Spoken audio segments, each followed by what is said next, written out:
Hi, I'm Laura, and today I want to talk to you about a book that has completely taken over my life. This series, I should say, has become a major personality point for me. I even have a tattoo here dedicated to the book series. Well, it's a quote from the first book in the series.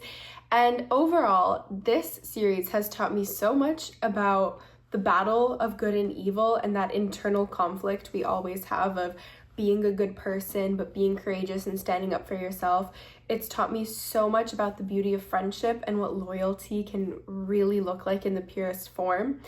It has made me fall in love with magical worlds that don't exist, that I wish existed.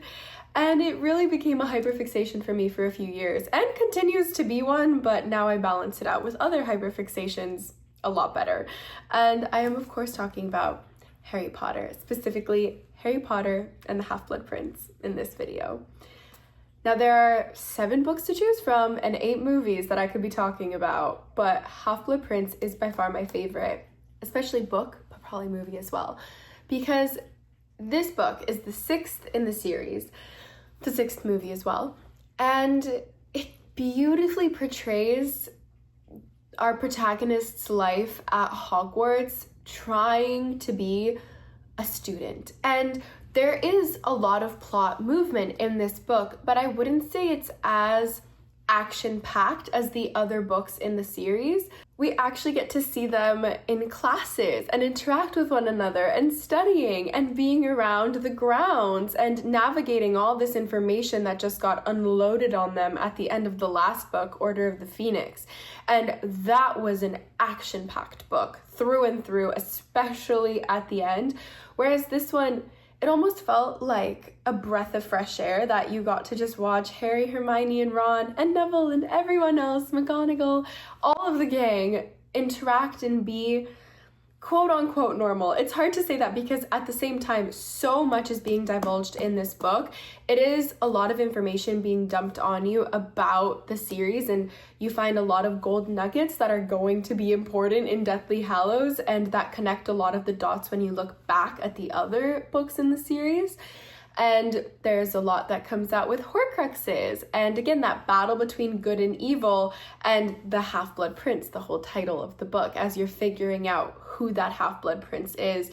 I mean, it's definitely a gripping book, and things are happening all the time that keep you hooked to the edge of your seat or the edge of your couch where I like to read, but it's still a bit more manageable in terms of it feels cozy, and it doesn't feel like each page is life or death, which a lot of the other books can feel that way.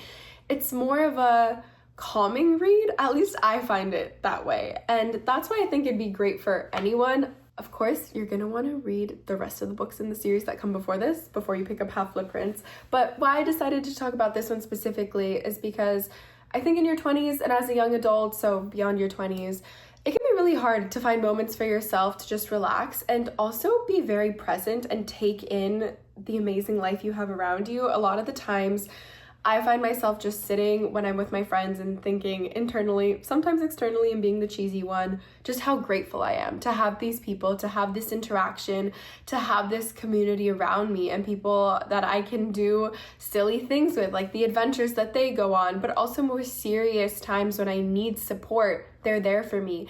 And there's specifically a few scenes in this book where the 3 of them, Ron, Hermione, and Harry, are just hanging out in the Gryffindor common room, and those feel like a warm hug. Like, those moments make this book stand out so much to me, but also I love piecing clues together, and I think you get so much interesting information in the Half-Blood Prince that is setting up the last book, but is also, like I said, connecting everything we just learned from the previous books. So it's just all around an amazing time, and if you haven't read it, please go read the other books, but definitely get to this one, and I hope you love it. I think it is such a great peek before we get to the last book to close off the series. I also have 2 quotes that I absolutely love that I wanted to share to make you want to read the book even more, and neither of these spoil the series if you haven't read any of the Harry Potter books. But the first one is in chapter 9, The Half-Blood Prince of the book, and it says, When you have seen as much of life as I have, you will not underestimate the power of obsessive love. And if you know anything about the series, and if you know anything about love, and especially in your 20s or 30s or any stage of life, you know how true that quote is, and the power of obsessive love, especially in a fantastical, magical world such as this, but also just in real life, is pretty incredible and comes up in the book a lot. The second quote I want to share, which applies very much to this scene of the book, but also again in life in general. This series is full of just good moments like that, which really make you reflect and think about life in a deeper way. But it's chapter 26 of the book, The Cave, and Dumbledore says to Harry, "It is the unknown we fear when we look upon death in darkness, nothing more."